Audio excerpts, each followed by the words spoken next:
My mom used to tell me God never gives you anything more than you can handle. Well, I can't handle it anymore. All right, Tiffany. Tiffany, where'd you grow up? Where are you from originally? I was born in Keene, New Hampshire, and I stayed there probably till I was in the 3rd grade. Then my mom decided we were going to go to Tennessee. That was just for like a year. And so we went back to New Hampshire. Then from there, I stayed there for like not even half a year in 6th grade. We went to Connecticut. And I stayed in Connecticut from 5th grade all the way up until I was 19, almost 20 years old. I had my daughter when I was 18, on my 18th birthday actually. And I was like raging alcoholic at that point. After I had her, I started drinking heavily. Before that, I just smoked pot. And one day I decided I was gonna go get cigarettes, and my mom let me take her car. And as soon as I left the driveway, she called the cops and told them that I was driving drunk. So I got arrested for the first time at 19 years old. And from there, it just turned into a whole bunch of arrests for underage drinking, retail theft. Now I have a sale of heroin charge that I just got from California, which I didn't even sell the heroin. I gave the person the heroin, they passed it off to somebody else, and I got the marked money. So I was arrested for that. Back to your childhood. How would you describe your childhood? Horrible. In what My ways? mom had 7 kids, which I'm the only girl out of 7 boys, or 6 boys and me. I'm the only one she kept and raised, which I don't know if that's a good thing or a bad thing. They all resent me for that. Like, oh, you're mommy's baby, she only kept you, blah, blah, blah. And really, and they're the lucky ones, I think. I mean, I love my mom to death, don't get me wrong, she's my best friend. I haven't seen her for almost 2 years now. Or my 2 kids that are in New Hampshire. One's with their father, which is my son, Christian. He was born in 2012, so he just turned 8, or is gonna turn 8, something like that. I do too many drugs to remember. And where are your kids? In New Hampshire. With? My son's with his father, and my daughter's with my mom. They live very close to each other, like not even 20 minutes away. When I went to jail in Vermont for like a year is when my mom gave her son to my brother, and then from my brother he went to his father. And so back to your childhood again. um, Any abuse, any kind of crazy things going on in your childhood? My mom never spanked me. I didn't have much abuse from my parents or parent because my father was never around. He's a loser. I don't think he even knows my name half the time. He just had my brother Timmy, which was like his golden angel, whatever Timmy got. When my mom got with her husband David, and we moved to Connecticut, which was my stepfather to this day, they're still married. They're not together, but they're still married. He, come to find out, was a cocaine addict and a raging alcoholic. He'd go to the strip club almost every single night. And one night he came home and decided that he was going to come into my room and try to make out with me and, oh, your mother's sleeping, wanting to get freaky type shit. And I bugged out. I told my mom, and she told me I was a liar. Until, like, in the house we lived in, it was a 2-story house, but it had like these little vents in the top of the ceiling for the heat to go upstairs. I guess she was listening to the people one day, or to the vent one night, and she heard it herself, him talking about my friend Molly's breast and how, like, just derogatory shit. And she came running down and freaked out about it. It still never left him. Mm-hmm. She still stayed with him. They only got separated because he went to jail for 7 years for manslaughter because he owned a business, and he had dump trucks, and the dump truck crashed into. It's on the news. Like, the cameras followed us around, like crazy TV stuff. If you look on Avon Mountain, David Wilcox from Windsor, Connecticut, a whole bunch of shit pops up. There's a book written about it. Everything. The dump truck went past the job site and went down Avon Mountain and crashed into the intersection, killing 5 people, including himself. So my stepfather went to jail for the manslaughter because the guy died that was driving the dump truck, obviously. And there's like a whole insurance fraud case and everything, which they won that. My mom got a big settlement, so she bought the trailer that she lives in now. So she started dating this guy named Carl Morris, which was someone that she dated in the past. He just died in December, God rest his soul. My mom decided, when I started drinking, I was dating this guy named Will, and he got me into snorting Vicodin and snorting Percocets, which is where I got introduced to opiates or anything like that, because I was just a pothead. and well, drunk too. My mom, she came and picked me up one day, and she went to the store, and I saw these papers in her door, and I looked at them, and there were papers of her taking my daughter away from me, or taking me to court and taking my daughter away from me, which she went behind my back and did because we made an agreement that she would be with me from 7 to 4:30 or maybe 5:30 during the day, and she'd go home to my mom at night where she had her bed and all the stuff that she should have as a little girl. And my mom just she was vindictive. I think she's trying to make up for the lack of parenting that she did with her grandchildren. I've even caught her calling my daughter her daughter, which is really weird. But that's what started my mom and my relationship started destroying it. Because she's trying to take, so she did take, she's not trying to. But she wanted nothing to do with my son, really. Because, of course, he's a boy. For some reason, she got rid of all of them. So today you're living where? In a tent on Maple Street. On Skid Row. Yep. Yep, that's where I am. How long you I just been? had a baby on April 20th, which the state took because he had drugs in his system. You had a baby a month ago? Yep. And what's your drug? I smoke fentanyl and smoke crack. I was shooting heroin, but I stopped doing that. So I haven't used a needle in almost a year, which I'm very proud to say that. Which I'm smoking fentanyl, which is 10 times worse. I guess it's just me running away from my feelings, really. And do you look at your childhood and all the turmoil that you went through? Yeah. It's kind of leading you down here? Yeah. Well, I got with my daughter's father when I was 16 or 17, something like that. And he told me one day he was going to get me pregnant, so I was stuck with him. And I got pregnant at 17, had my daughter on my 18th birthday. We proceeded to move from Connecticut to New Hampshire in our own apartment. And my mom eventually followed. She moved to New Hampshire also. One night he decided he was going to hit me. So I called the cops, got a restraining order, and I've never seen him again since. Well, actually, I saw him at Burger King once when I was pregnant with my son in 2012, which is really awkward. He's married now. He says my daughter's not his when she looks just like his older daughter, but he doesn't deny her. He just denies mine when he knows for a fact that she's his. He just doesn't want to pay the child support. So then I got pregnant with my son. I met his father in Florida when I went there to visit, and I got pregnant with him. I had him in 2012. Then his father decided one day he's going to tell me he wasn't in love with me anymore. And at that point, I didn't give a fuck anymore. That's when I gave up. Excuse me. I started snorting heroin.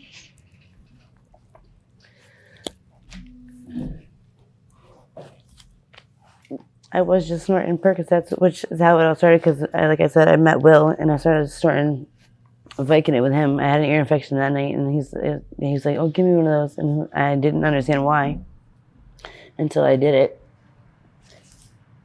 and I upgraded, and then I upgraded even more to needles. I left both of my kids, and when I came out here, I was dating this guy in Connecticut, which is a drug dealer, which pretty much all the guys that I've been with ever since father left me here, I have been drug dealers.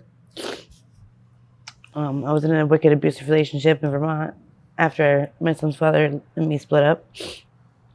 The first time the guy hit me was in Newark, New Jersey, where we went to visit his family, and we ended up getting stuck there for a few months because in all reality, he was running away from the drug dealer that he owed money to.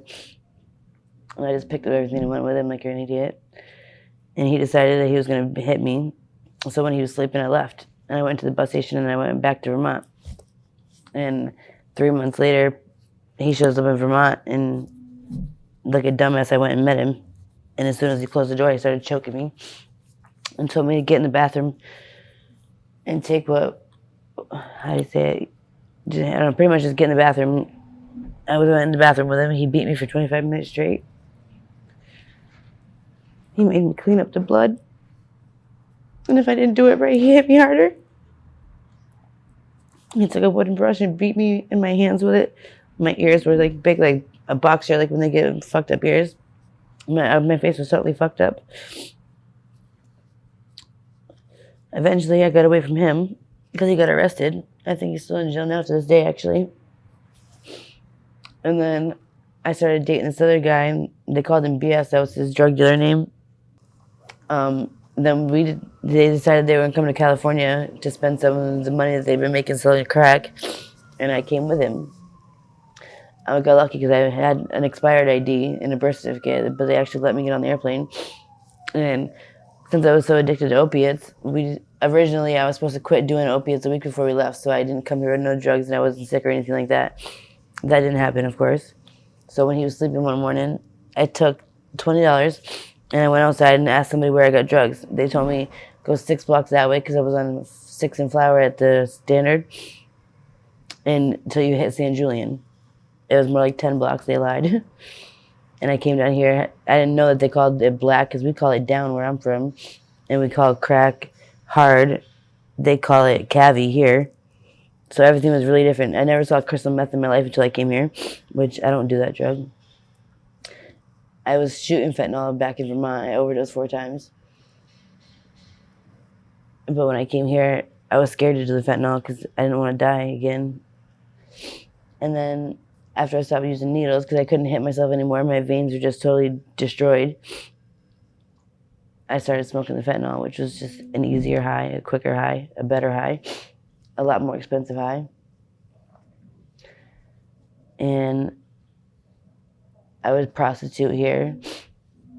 I spent probably the last year prostituting to get my drugs. Then I met this guy named Walter, and I started working with him at the stand that he sells. He started selling the masks. We were making like $10,000 a day selling them things when they first started selling. And I moved in with him. He was pretty much a sugar daddy, as you could call it. He wanted to marry me and have a baby and all this crazy crap. And one night, I sold $2,000 cash from him, and I left. And he had me arrested. He still talks to me to this day. Tells me it hurt him more to lose me than it did the money. He's a great guy, actually. And then... Do you have a hard time accepting somebody who's you would call a great guy? For some reason, I do. I run from love. I run from the people that want to treat me good. And I chase after the assholes that beat me. I don't understand why. I think it's from watching my mom grow when I was growing up. She was married to this guy named... He used to beat her.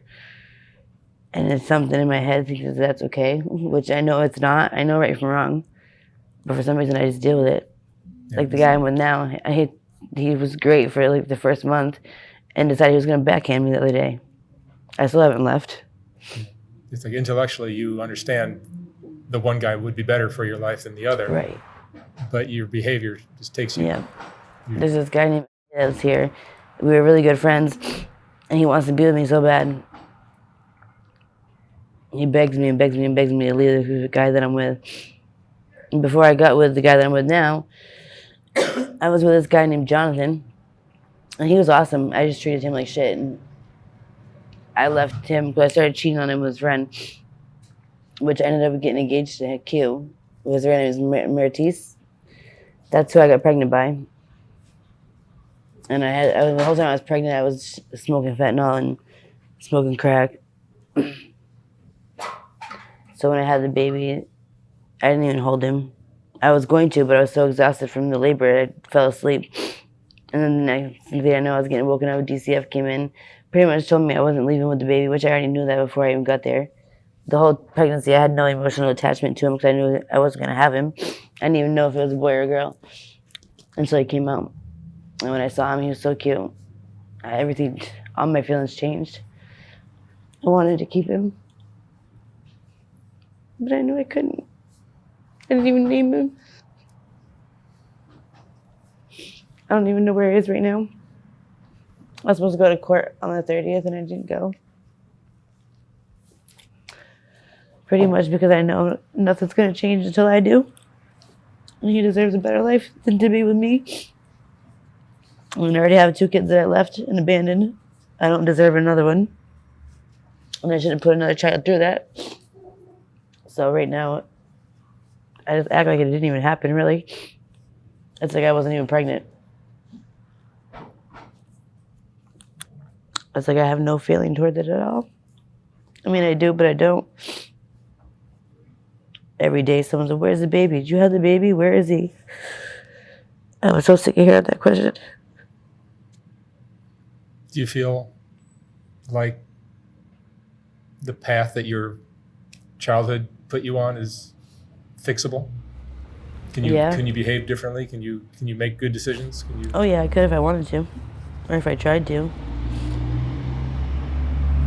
What stops you? I think I'm afraid to fuck it all up. My daughter, she's just turned 12. She's got her period and all this shit. She's starting to date boys. And I'm afraid if I go home, I've disappointed her so much. I'm afraid to go home and try to do it all over again just to fuck it all up again. Which is dumb. Because I'm just fucking it up even more just by staying here.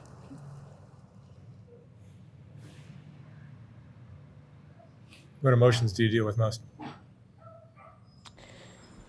A lot. Most of the time I'm depressed. As soon as I had the baby, everyone's like, oh my God, you're so skinny, you're so skinny. You need to start eating. And I'm like, I eat. I'm just so depressed that I can't even keep weight on. As soon as the baby came out, it's like I deflated. Because I was huge. They say he was only 7 pounds and a quarter ounce, but they're lying. I heard the nurse say 9'9". That was the biggest baby I've ever had. And he was so long. He was adorable. I was going to name him Carter Anthony. But when I woke up the next morning after the DCF told me that I wasn't leaving with him, I just got up and left the hospital and just left and acted like he didn't exist.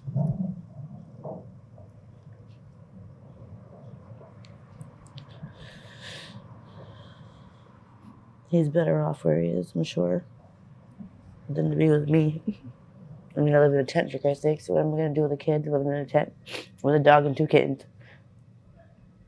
And a boyfriend that sells drugs. Shame's got to be a big part of your life now, right? Mm-hmm. I'm so disappointed with myself. Which leads to getting high to feel better. Right. And it doesn't even make me feel better. I just feel worse after.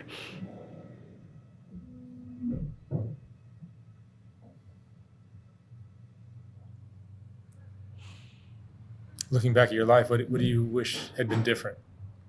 I wish I never snorted that pill. I wish I never met Will and started drinking and doing pills even more.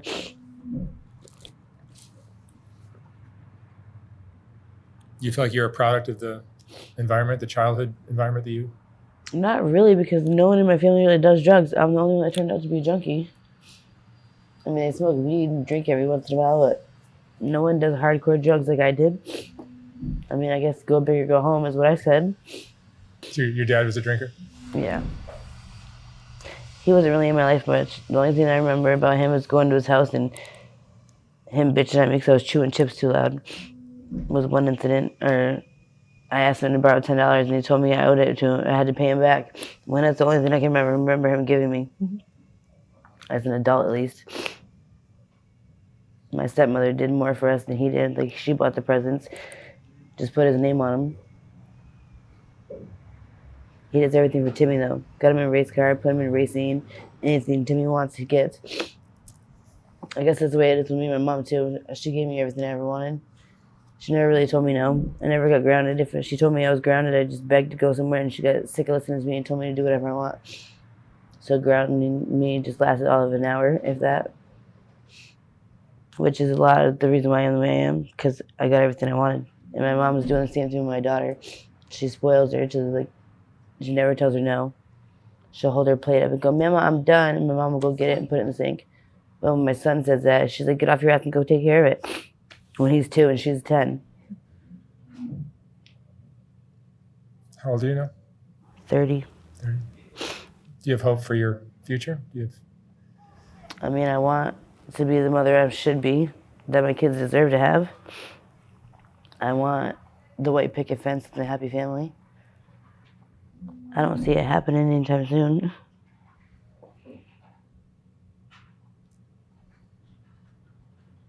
I guess a big part of me doesn't want to change. Even though I know I should. For some reason, I can't see myself giving up drugs, which is sad. What would you say is the most important lesson you've learned in your life? I have no idea.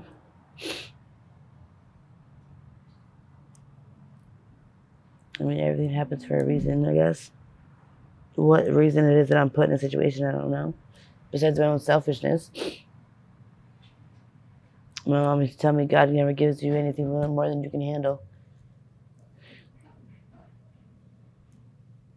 Well, I can't handle it anymore.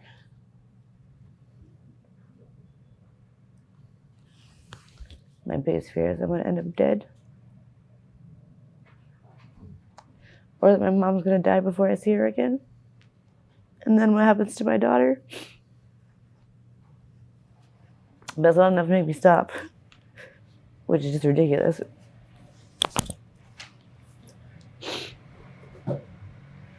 Thank you.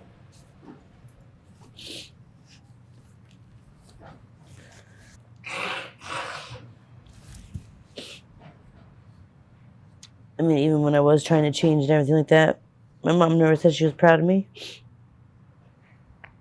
So why bother trying if it's not going to be acknowledged? Like, she wants me to be a parent, but when I try to parent my daughter, if I tell her no, she can't have ice cream before she goes to bed, my mom will give it to her when I'm not looking. So she contradicts everything I say because she wants to be the perfect mama. She doesn't want to give me my daughter back. I know she doesn't. She likes that check that she gets. She even told me one day, I want you to sign your rights over because that's more money I'll get. So she pretty much just used my daughter as a check. And I mean, I know she loves my daughter, absolutely loves her. I think she loves her a little too much. But I know she sees dollar signs when she looks at her too. Do you have friends? No? I wouldn't call them friends, more like associates. One of my good friends just overdosed and died the other day. So I can't go over there and vent to him anymore because he's not there. A lot of people dying on fentanyl. Yeah. They say somebody gave him a hot shot, which I don't know how because he was very careful about what he did. He didn't do fentanyl. He did black or heroin or whatever you know it as.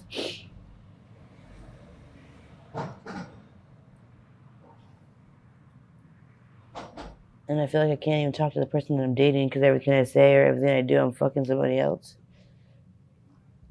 Because I cheated on him once and I told him about it. And now I can't leave the house or do anything without being accused of something.